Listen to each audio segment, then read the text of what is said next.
In the best dot-com tradition, the founders of Mr. Spex have a foosball table in their company kitchen.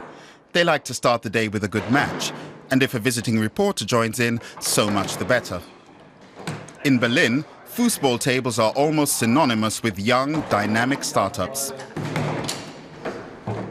But Mr. Spex is well out of the startup phase. It has over 250 employees around Europe. The business concept involves selling glasses online instead of through an optician's. It's set to make 50 million euros this year. In another 2 to 3 years, Mr. Spex could go public. Der Börsengang ist nicht das per se das Ziel. Es muss immer Mittel zum An Zweck IPO sein. is not an end in itself. It's a means to an end. For instance, if we need more capital to expand internationally, or if our current investors want to sell their stakes, but we want to continue running the business. Und wir das Unternehmen weiterführen wollen. The 36-year-old CEO is aware of how tricky the stock market has become since the dot-com crash of 2000. Und das Zweite ist, dass wir Another thing is that our enthusiasm for stock is limited. Our stock market culture is different from the one in the US. American investors are generally willing to sink much more cash into a venture. They might invest 1 or 2 million initially, and if it turns out that the company has a real business idea and knows how to make it grow and earn money, they'll put another 10 to 20 million into it. German investors won't generally do that. But how does buying glasses online actually work? I check it out. A webcam captures my image on the screen and projects a pair of glasses onto it.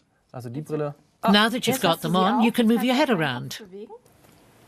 And the glasses move along with me.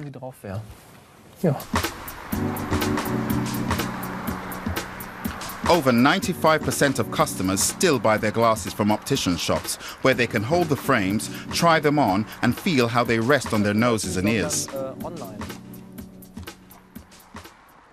What do people in the street think of the idea of trying glasses on through a computer? It brings you closer to the product than just looking at a picture.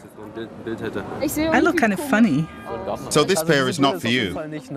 No, but now I know if I ever wear glasses, it won't be this model. I can imagine that you get a rough idea this way, but I wouldn't actually buy a pair. After the customers try on the frames online, they have them sent free of charge. These are approval orders, where the customer can order up to 4 models. The dispatchers here send out some 6,000 packages a day. And if a customer likes a model, can they keep that one and send back the other 3? They send them all back because they still need the corrective lenses. They tell us the prescription on the return slip. Mr. Spex gets both the frames and the lenses from other companies and mounts them in its own workshop. The finished glasses cost about 1/3 less than an optician's because the Berlin startup dispenses with the shops altogether. Mr. Spex is projecting revenues exceeding 100 million euros for 2015. By then, the company may be already listed on the stock exchange. In any case, the foosball table stays.